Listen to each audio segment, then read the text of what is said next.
Hello बच्चों, हम start करते हैं आज अपनी तीसरी क्लास 11 की और फर्स्ट चैप्टर की सेकंड क्लास। ठीक है, जैसे कि हमने पढ़ लिया था कि सेट क्या होते हैं, सेट की डेफिनेशन पढ़ ली थी, है ना।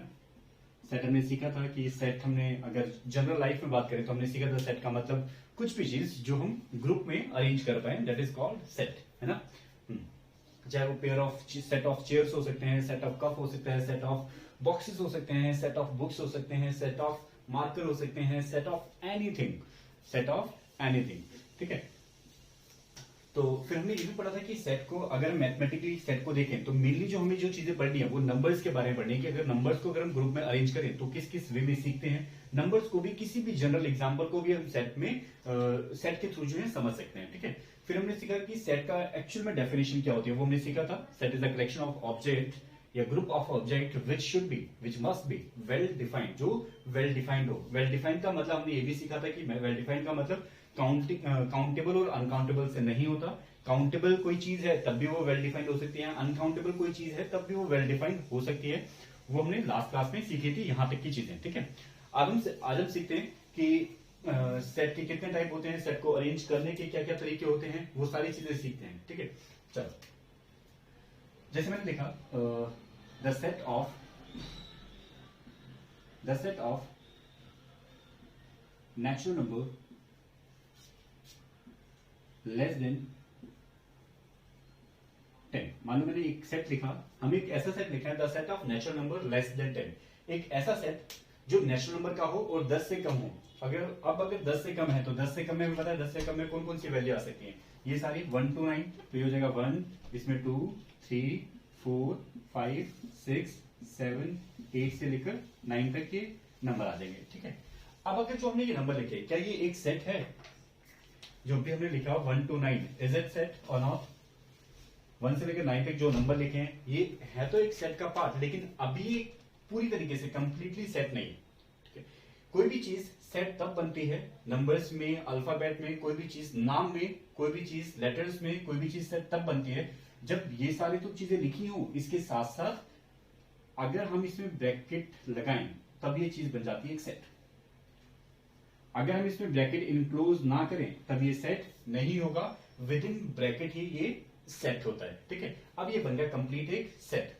अब यहाँ पे एक चीज ध्यान रखने की, जो सेट होता है, सेट को अगर हम वर्ड्स में मतलब उसका कोई नामकरण करें उसका नामकरण का मतलब अगर उसको कोई हम नाम दें तो नाम हम जो दे सकते हैं वो कंडीशन है कि सेट को हमेशा कैपिटल लेटर से डिनोट करते हैं। कैपिटल लेटर तो हमें पता है X Y Z A B C, हम कुछ भी लिख सकते हैं, तो यहाँ पे ध्यान रखना है set is always written in the capital letters, ये चीज हमें ध्यान रखनी है। ठीक है, तो इसको हम कैपिटल लेटर से डिनोट कर सकते हैं हमेशा, ये ध्यान रखना है, ओनली विथ कैपिटल लेटर्स। अब मैं बात करूं, ये जो अंदर जो हमने ये जो नंबर्स लिखे हैं, एक्चुअल में ये नंबर्स क्या होते हैं? ये नंबर्स होते हैं, इन नंबर्स ये जितने भी हमने नंबर्स लिखे हैं इसके अंदर, ये एक सेट का पार्ट है। सेट का पार्ट है तो ये एक सेट का एलिमेंट है। सेट का एलिमेंट का मतलब सेट बनेगा इनसे मिलकर। ऊपर वाला जो हमने सेट लिखा है, set of natural number less than 10, वो जो बनेगा वो इन 1 to 9 नंबर से बनेगा। तो 1 to 9 नंबर से बनेगा तो ये जो 1 to 9 नंबर है ये इसके क्या है? एक पार्ट है। पार्ट है तो इसका मतलब ये क्या है? इसके एलिमेंट्स है।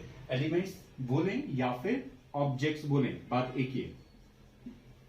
ठीक है, जो भी अंदर जो चीजें लिखी है या तो हम उसे एलिमेंट्स बोल सकते हैं या फिर ऑब्जेक्ट्स ऑफ सेट्स बोल सकते हैं। ठीक है, अभी जो एलिमेंट या फिर ऑब्जेक्ट को लिखने का तरीका है, इसका भी एक तरीका होता है। अगर हमें यहाँ पे कोई अल्फाबेट लिखने हो, ए बी सी डी, अगर कुछ शो करना हो या फिर हमें पूरे सेट को किसी अल्फाबेट से शो करना हो, सेट को या फिर एलिमेंट को अगर हमें किसी भी अल्फाबेट से शो करना हो, लेटर से शो करना हो, तो हमेशा इसके लिए हम स्मॉल लेटर का यूज करते हैं। ठीक है, इसके लिए हम हमेशा स्मॉल लेटर से इसको इंडिकेट करते हैं। A B C D X Y Z किसी से भी हम इंडिकेट कर सकते हैं। समझ आया? तो सेट्स के लिए जो भी हमने अंदर लिखा है उनको एलिमेंट्स बोलते हैं या फिर ऑब्जेक्ट्स बोलते हैं। Elements can be written in small letters and set को जो है हम कैपिटल लेटर्स में डिनोट करते हैं। क्लियर? चलो अब हम यहां पे ये सीखते हैं कि सेट को हमने सीख लिया कि सेट को हमने इस तरीके से लिखा। अब सेट को लिखने के कितने तरीके हो सकते हैं? सेट की हमें डेफिनेशन क्लियर है। अब हम सीखते हैं कि सेट एक्चुअल में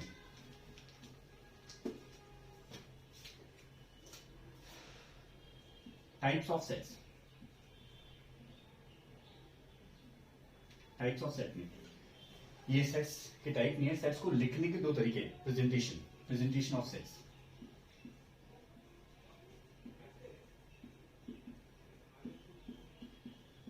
सेट्स को या सेट को लिखने के दो तरीके यहां पे हमारे पास। एक तो है जो अभी हमने ऊपर लिखा था, एक है फर्स्ट, मार्कर भी तो तेरा आज, एक होती है रोस्टर फॉर्म, रोस्टर फॉर्म जिसको हम बोलते हैं, जिसका दूसरा नाम होता है टेबुलर फॉर्म, टेबुलर फॉर्म। दूसरा नाम है set builder form, set builder form. तो सेट को हम इन दो तरीकों से शो कर सकते हैं, किसी भी सेट को। पहली चीज रोस्टर फॉर्म या फिर टेबुलर फॉर्म, और दूसरी चीज है सेट बिल्डर फॉर्म। जैसे अगर नाम से देखें रोस्टर फॉर्म या फिर टेबुलर फॉर्म, टेबुलर फॉर्म का मतलब किससे मिलकर बना है, टेबल से। तो टेबल में क्या होते हैं, नंबर्स होते हैं। अगर हमें किसी भी सेट को अगर नंबर्स की फॉर्म में शो करना हो या नंबर्स की फॉर्म में शो करना हो, तब उसको बोलते हैं टेबुलर फॉर्म या फिर roster form.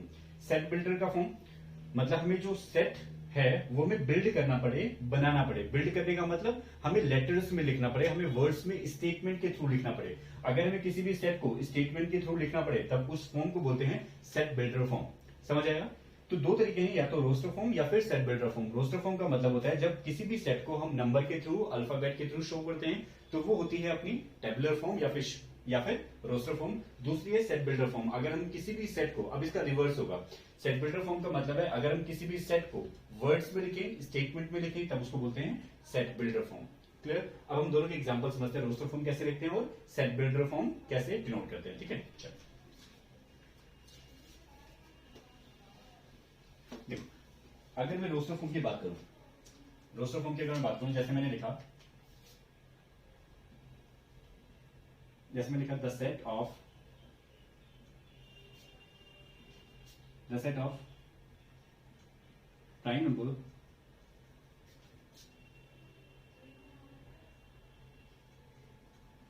Less than 11, the set of prime number less then 11। एक हमें सेट लिखना है, वो भी प्राइम नंबर का, जो कि 11 से छोटा होना चाहिए। 11 से छोटे का मतलब इसमें सारे क्या होते हैं, नेचुरल नंबर होते हैं। ठीक है, 2 से स्टार्ट होते हैं, तो वो सारे हमें नंबर इसमें डिनोट करने हैं। तो अगर मैं सेट लिखूं तो सेट का पहले का मतलब, पहले मुझे कैपिटल लेटर में डिनोट करना पड़ेगा। साथ के साथ इसमें क्या लगाना पड़ेगा, ब्रैकेट।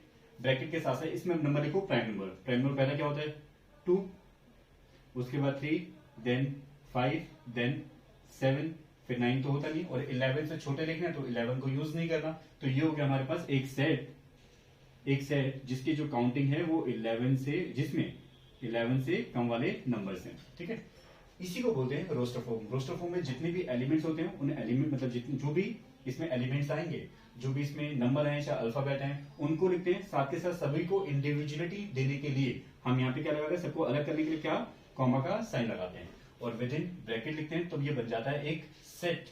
किस फॉर्म में, रोस्टर फॉर्म में या फिर टेबुलर फॉर्म में। समझ आया? तो इसी को बोलते हैं टेबुलर फॉर्म या फिर रोस्टर फॉर्म। एक और चीज होती है कि इसमें किसी भी लेटर को आप रिपीट, अगर वो हो रहा है तो रिपीट करके भी लिख सकते हैं और बिना रिपीटिशन के भी लिख सकते हो। ठीक है, अगर कोई मान लो, जब हम अल्फाबेट पे लिखेंगे तो अल्फाबेट में अगर मान लो कोई लेटर रिपीटेड है तो उन रिपीटेड लेटर को आप एक ही लेटर में कन्वर्ट कर सकते हो। मतलब उसके लिए सिर्फ एक ही लेटर लिख सकते हो। अगर रिपीटेड जितने भी लेटर उनको हटा के सिर्फ एक लेटर लिखो तब भी चल जाएगा, और सारे लेटर लिखो तब भी चल जाएगा। ठीक है, तब भी ठीक है, और एक लेटर लिखो तब भी ठीक है। अभी हम करेंगे अल्फाबेट वाले। ठीक है, चलो अब इसके बाद है अपना सेट बिल्डर फॉर्म। अब सेट बिल्डर फॉर्म में रिवर्स होगा। सेट बिल्डर फॉर्म में जैसे अभी हमने यहाँ पे लिखा था ना, रोस्टर फॉर्म बनाई, इसमें क्या होगा, हमें रोस्टर फॉर्म दी होगी और हमें रोस्टर फॉर्म को देखते हुए हमें सेट बिल्डर फॉर्म बनानी पड़ेगी।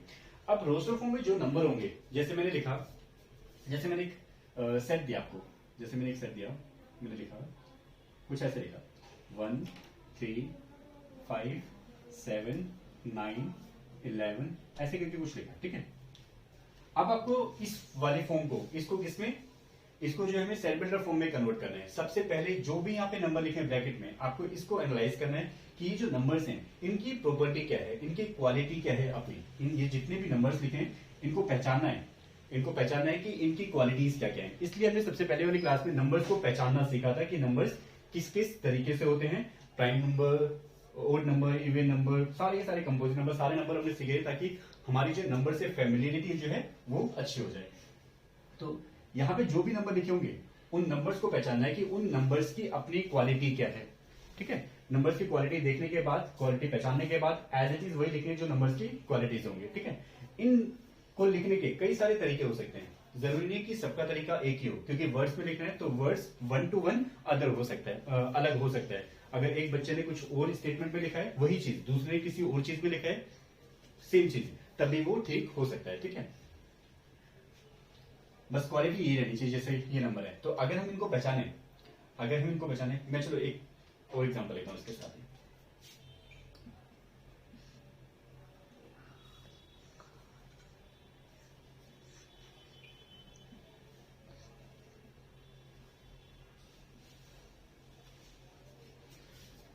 अब अगर हम दोनों ही कैटेगरी को पहचाने, इसको हम इसमें देखें कि इसमें सारे के सारे जो नंबर है ना वो सारे के सारे नंबर कैसे हैं, ओड नंबर है। 1, 3, 5, 7, 9, 11 ये सारे के सारे क्या हैं, ओड नंबर है। तो हमें समझ में आया कि सारे के सारे ओड नंबर है, लेकिन एक क्वालिटी है कि सारे के सारे ओड नंबर तो है लेकिन 13 से कम है।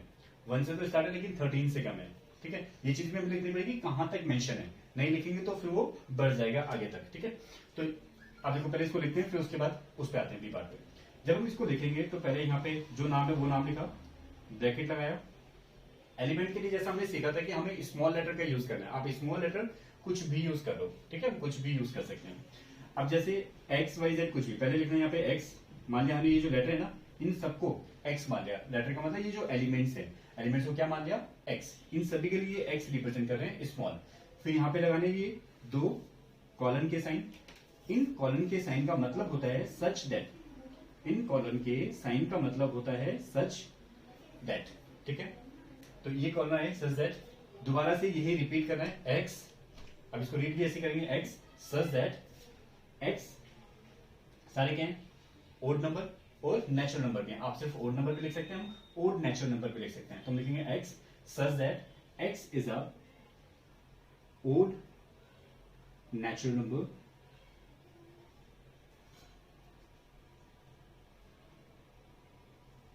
Less than 13। ये 13 से क्या है, कम है। एक तो हमने लिखा इस तरीके से, ठीक है। अब बच्चा जरूरी नहीं कि ये उस तरीके से, जैसे हमने लिखा x is a odd natural number less than 13, वो ऐसे लिखा है एक्स इज अ नेचुरल तो नहीं, x is a odd number less than, odd natural number less than 13। एक minute,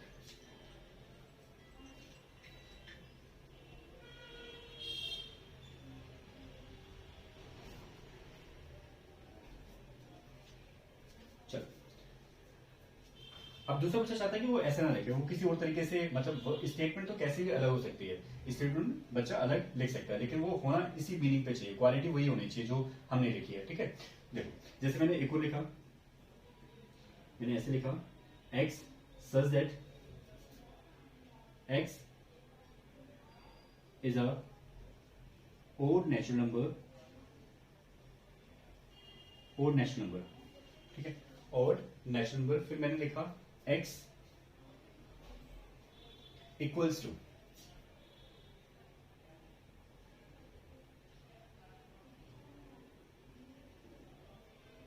x such that x is a odd natural number less than 13 की जगह पे एक हम स्टेटमेंट लिख सकते हैं कि x कहां से लेकर कहां तक है। इसमें स्टेटमेंट के थ्रू भी लिख सकते हैं कि जो x है ना, लेकिन थोड़ा ये बड़ा काम है, ये क्या है, थोड़ा बड़ा काम है, ठीक है। तो हम यहां पे लिख सकते हैं x इक्वल्स टू कुछ भी n लिख सकते हैं और n की वैल्यू लिख सकते हैं, n इक्वल्स टू 1, 3, 5, 7, 11। मैं बोल रहा हूं कि सबके तरीके अलग अलग हो सकते हैं रिप्रेजेंटेशन के, प्रेजेंटेशन के, ठीक है। कोई बच्चा किसी भी और अंदाज में लिख सकता है, इसे वेरीफाई कर सकता है, ठीक है। समझ आया? चलो अब हम बढ़ते हैं इसकी तरफ। इस पे आए तो हम ये देख रहे हैं जैसे 2, 3, 5, 7, एक यहाँ पे ना एक टर्म समझाने, तो मुझे मैं टर्म समझा के फिर ये आपको और अच्छे से क्लियर होगा। वो बिलोंग्स वाली टर्म है, बिलोंग्स वाली टर्म आपको इसके बाद समझाऊंगा। जैसे ये बेसिक क्लियर हो थोड़ा सा, फिर बिलोंग्स आएंगे तो लिखना और आसान हो जाएगा फिर यहाँ पे, ठीक है। चलो अब आए हम 2 3 5 7 11 13, इसको हमने देखा कि ये जितने भी नंबर्स हैं ये सारे के सारे हमने नंबर पहचाने, ये सारे के सारे नंबर कैसे हैं, हम देख पा रहे हैं कि सारे के सारे नंबर अपने अपने कैसे हैं, प्राइम नंबर है। लेकिन प्राइम नंबर भी कहां से कहां तक, प्राइम नंबर कहां से कहां तक, 2 से लेकर कहां तक है, 13 तक। तो हम लिख सकते हैं, हम ये लिख सकते हैं x such that x is a natural prime number, या फिर x is a prime number less than 17, या x is a prime number till 13, x is a prime number less than 17, ऐसे करके हम डिनोट कर सकते हैं। समझ आया? तो इस तरीके से हम लिख सकते हैं किसी भी सेट की सेट बिल्डर फॉर्म। तो इसमें ये दिया होगा कि आपको रोस्टर फॉर्म बना के दी होगी तो आपको सेट बिल्डर फॉर्म में चेंज करना पड़ेगा, आपको स्टेटमेंट में दी होगी तो स्टेटमेंट से आपको रोस्टर फॉर्म में हमें कन्वर्ट करना पड़ेगा। ठीक है, चलो अब जैसे मैंने लिखा, एक हमने दोबारा से एक सेट लिखा,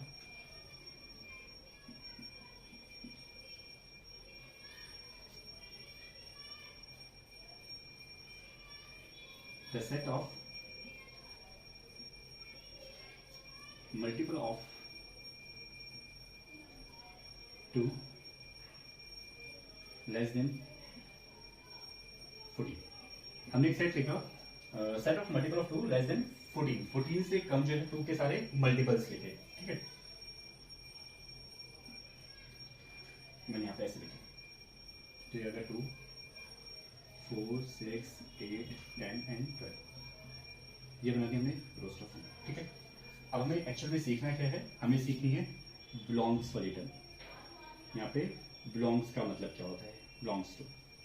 देखो ये जितने भी एलिमेंट है 2 4 6 8 10, ये जो एलिमेंट है ये बिलोंग का मतलब ये किसको बिलोंग कर रहे हैं, किसके साथ है, ये किसका पार्ट है, ये सारे जो एलिमेंट लिखे ये किसका पार्ट है, सेट ए का। मान लो अगर मैं सेट ए को लिखूं बी, मान लो मैंने बी सेट लिखा, बी में कुछ मैंने अपनी रैंडमली नंबर लिखे, मैंने 1 3 5 6 7 8 कुछ इस तरीके से नंबर लिखे। ठीक है, तो बी सेट में लिखी ये नंबर और ए सेट में लिखे 2 4 6 8 एंड 12। ठीक है, तो अब हमें देखना है कि ये जो नंबर है ये सारे नंबर किसको बिलोंग कर रहे हैं, मतलब किसके पार्ट है, किसका हिस्सा है, ये एलिमेंट किसका हिस्सा है, बी का हिस्सा है, ये एलिमेंट किसका हिस्सा है, ए का हिस्सा है। इन दोनों में कुछ एलिमेंट ऐसे हैं जो दोनों के हिस्से हैं, वो ए का भी एक हिस्सा है और बी का भी हिस्सा है, वो ए के लिए भी वही है और बी के लिए भी वही है, दोनों के क्या है, कॉमन पार्ट है। तो बिलोंग का मतलब होता है कि कोई भी एलिमेंट जब किसी का हिस्सा होता है तो उसको बिलोंग्स बोलते हैं। जैसे अगर मैं लिखूं 8, मैं देखूं कि 8 किसको बिलोंग कर रहा है, 8 बिलोंग करने होता है, 8 किसके साथ है, 8 किसका पार्ट है, 8 किसका पार्ट है, 8 इसका भी पार्ट है और 8 इसका भी पार्ट है। तो मैं लिखूंगा 8 belongs to A, 8 belongs to B. तो मुझे दोनों लिखने पड़ेंगे, 8 जो है ए को भी बिलोंग कर रहा है, 8 जो है बी को भी बिलोंग कर रहा है। तो या तो मैं इस शब्दों से लिख दूं, इन वर्ड से लिख दूं, या फिर हम शॉर्ट में बिलोंग्स का साइन होता है, बिलोंग्स का साइन यूज कर सकते हैं। 8 लिखा, बिलोंग्स का साइन होता है ये वाला, ई बना के ऐसे, ये होता है बिलोंग्स का साइन। तो 8 बिलोंग्स टू ए या फिर 8 बिलोंग्स टू बी। अब ये जितने भी हमने लिखे हैं क्या सारे के सारे ए बी को बिलोंग कर रहे हैं? ऑब्वियसली जो ए का पार्ट होगा वो ए को बिलोंग करेगा, जो बी का पार्ट होगा वो बी को बिलोंग करेगा। अगर मैं लिखूं 5 और मैंने लिखा ऐसे, हमें देखना is it true 5 belongs to A और नॉट, 5 जो है ए को बिलोंग कर रहा है या फिर नहीं कर रहा। तो हमने देखा कि 5 ए में तो है ही नहीं क्योंकि वो तो 2 का मल्टीपल होता ही नहीं है। जब ये ए का मल्टीपल नहीं है तो इसका मतलब ए को बिलोंग भी नहीं करेगा क्योंकि इसका हिस्सा ही नहीं है। तो क्या करेंगे, इसको कट कर देंगे। That means 5 does not belongs to A, 5 A को बिलोंग नहीं करता है। ऐसी अगर मैंने 2 का मल्टीपल लिखा, मैंने लिखा 2 बिलोंग्स टू बी, तो मैंने देखा क्या 2 जो है बी को बिलोंग कर रहा है या फिर नहीं कर रहा। तो हमने देखा बी में तो 2 है ही नहीं, जब बी में 2 है ही नहीं तो क्या बिलोंग करेगा, नहीं ऑब्वियसली। तो 8 अगर 2 जो है इसको बिलोंग नहीं करेगा तो इसका मतलब क्या देगा, 2 does not belongs to B, 2 जो है बी को बिलोंग नहीं करेगा। तो कोई एलिमेंट सिर्फ उसी सेट को बिलोंग करता है जिसका वो एक हिस्सा है, जिसका वो एक पार्ट है। अगर वो उसका पार्ट नहीं है, वो उसका एलिमेंट नहीं है तो वो उसको बिलोंग नहीं करेगा। तो ये चीजें ध्यान रखनी है, ठीक है। चलो हमें अब रोस्टर फॉर्म समझ में आ गई, सेट बिल्डर फॉर्म समझ में आ गई, बिलोंग्स टू वाली टर्म समझ में आ गई। चलो अब हम आगे बढ़ते हैं। मैं एक छोटी सी टर्म समझाऊं आपको। मान लो एक सेट में ना, बस एक लास्ट क्वेश्चन जिससे आप 1.1 पूरी कर पाओगे। एक सेट मैंने ए लिखा, इसमें मैंने एक वर्ड लिखा, मैंने लिखा प्रिंसिपल। प्रिंसिपल छोटा वर्ड लिखते हैं, मान लो स्कूल लिख रहे हैं, स्कूल ऑरेंज कुछ भी। अब इस स्कूल वाले वर्ड को, ये मान लो एक सेट है, ब्रैकेट में लिखा हुआ एक सेट है, ठीक है। कुछ ऐसा बोला होगा, write the word school in roster form. इसको हमें रोस्टर फॉर्म में कन्वर्ट करना है। जब हम इसको रोस्टर फॉर्म में कन्वर्ट करेंगे तो क्या करेंगे, जितनी भी लेटर हैं उन सभी लेटर को हम अलग अलग करके लिखेंगे। इन सभी लेटर्स को हम अलग अलग करके लिखेंगे। जैसे मैंने एक बार एस लिखा, फिर उसके बाद मैंने सी लिखा, फिर उसके बाद मैंने एच लिखा, फिर उसके बाद मैंने ओ लिखा। अब ओ कितनी बार है, 2 बार। तो रिपीट नहीं करना, रिपीटिशन इसमें नहीं डालनी, ठीक है। क्योंकि रिपीट करोगे तब भी उसका मतलब वही है और रिपीट नहीं करोगे तब भी उसका मतलब वही है। तो इसलिए कोई भी लेटर को हमें रिपीट नहीं करना, ठीक है। फिर उसके बाद आया एल। तो अब इसको लिख दे ब्रैकेट में। जैसे आप इसको ब्रैकेट में इनक्लोज करोगे तो अपने आप में ये क्या बन जाएगी, रोस्टर फॉर्म। तो ये है रोस्टर फॉर्म। अब यहां से हम 1.1 के सारे क्वेश्चन इजीली कर पाएंगे, ठीक है। अब यहां से सारे क्वेश्चन जो हम इजीली कर पाएंगे।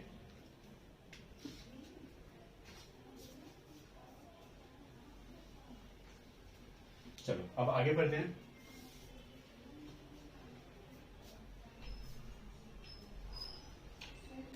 अब हम पढ़ते हैं टाइप्स ऑफ सेट्स।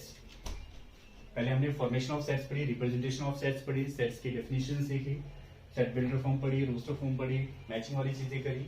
अब आगे बढ़ते हैं टाइप्स ऑफ सेट।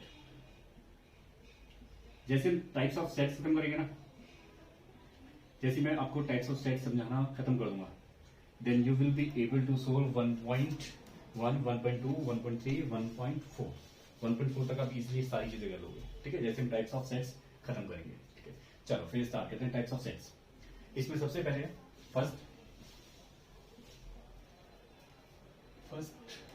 करते हैं इक्वल सेट्स। इक्वल सेट्स, अभी तो हमने एक एक सेट की बात करनी सीखी थी। अब हम आते हैं दो सेट पे, 2 या फिर 2 से ज्यादा सेट की बात करते हैं।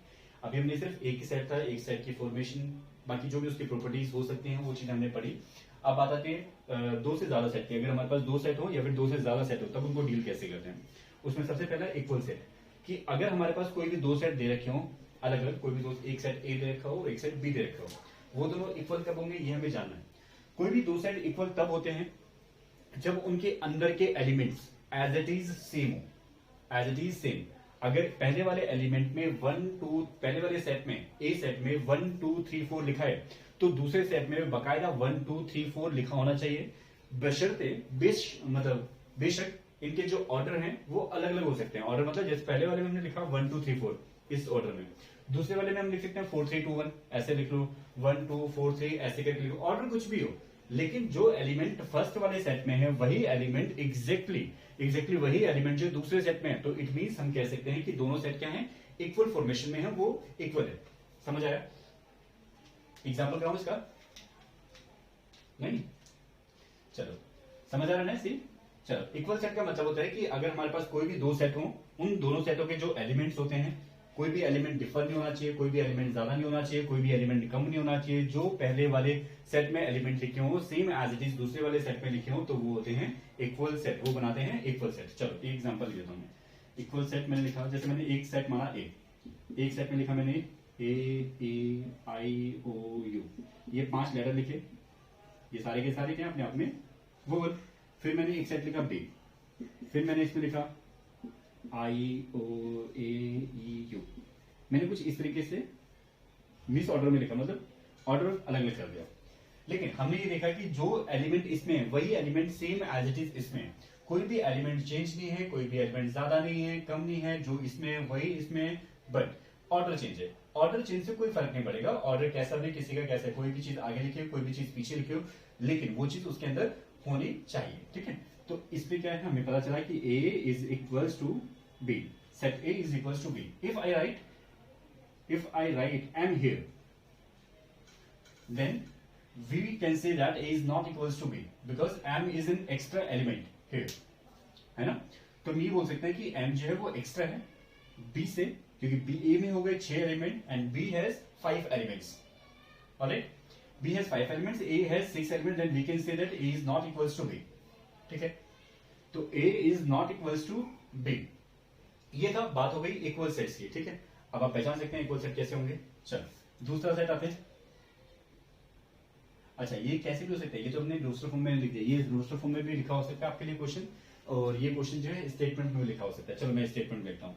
अब ऐसे ही बोलाओ, अब देखना ये इक्वल है या फिर नहीं। मैं कुछ चीज बोलता हूँ, आपको चेक करनी है कि वो इक्वल है या फिर नहीं। मैं बोलूँ एक सेट में बोलूँ,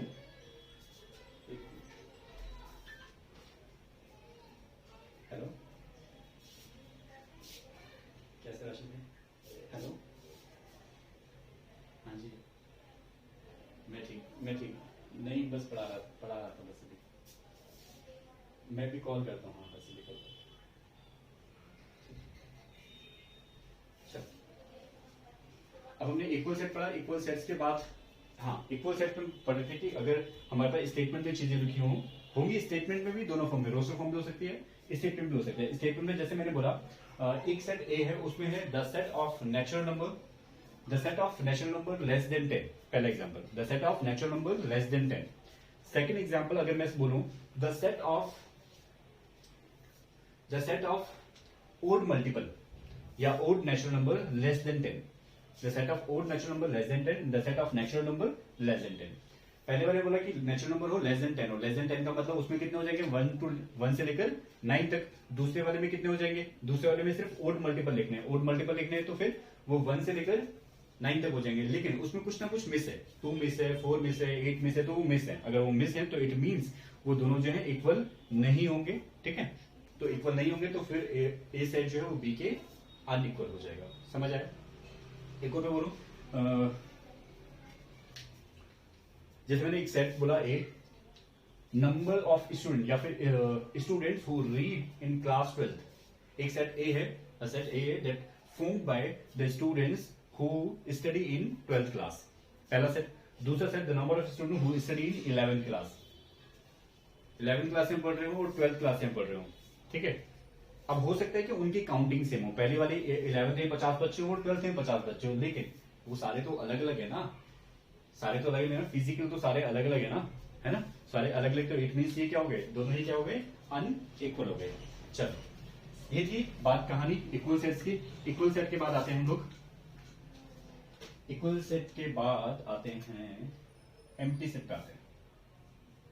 एम्प्टी, अब तुमने कुछ भरा, अब कुछ खाली करते हैं। ठीक है, देखो एम्प्टी सेट, नाम कितना प्यारा है इसका, एम्प्टी सेट्स, और होगा कुछ भी नहीं इसमें, नाम अपने आप में बड़ा है कुछ भी नहीं।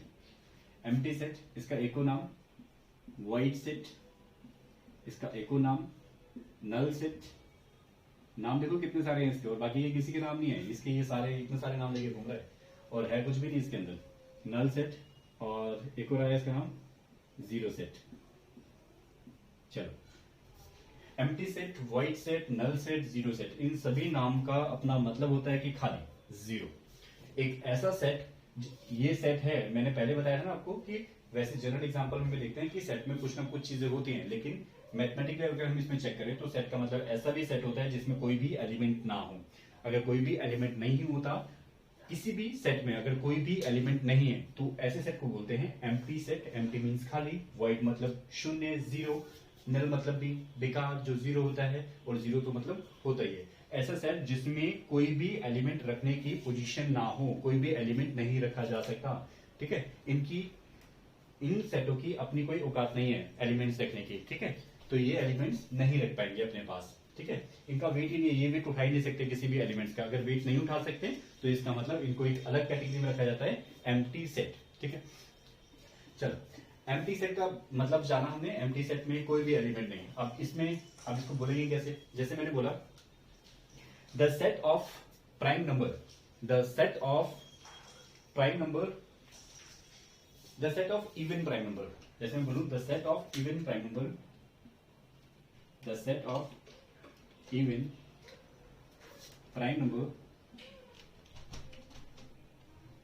लेस देन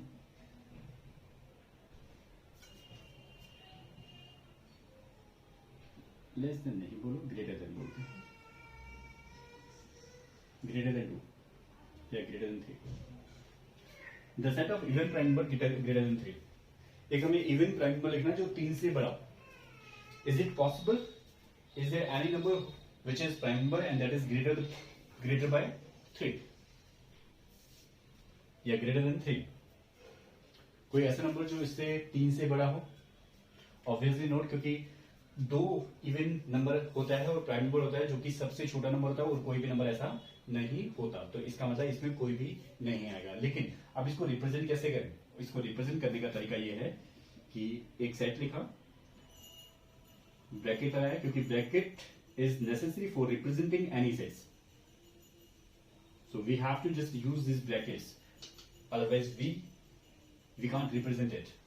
ठीक है, चलो अब ये हमने सिर्फ ब्रैकेट्स लगाए, इट मींस ब्रैकेट लगाते ही ये क्या है, एक सेट। कुछ लिखना नहीं है, कुछ लिखोगे तो फिर वो एम्प्टी सेट ही रह जाएगा, सिर्फ उसको खाली छोड़ना है। ठीक है, बेकार, तो खाली है तो फिर हो गया एम्प्टी सेट। एक तो ये तरीका होता है ब्रैकेट के साथ, एक तरीका होता है इसे बिना ब्रैकेट के साथ। बिना ब्रैकेट के साथ लिखते हैं ऐसे, ये निशान और ये हो गया निशान।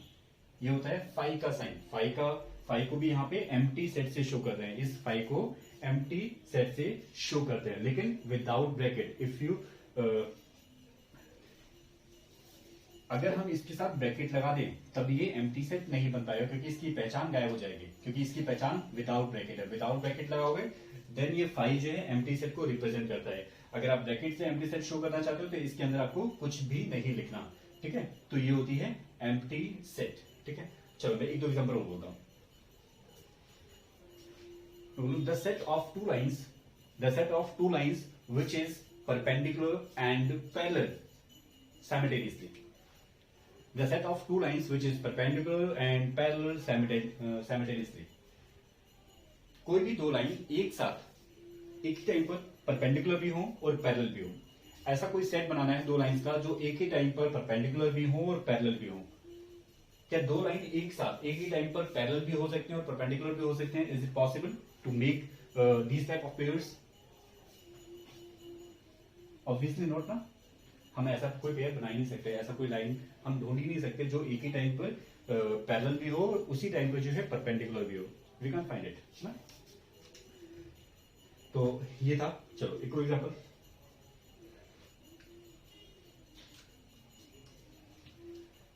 The set of students of a school who study in 11th and 12th class together.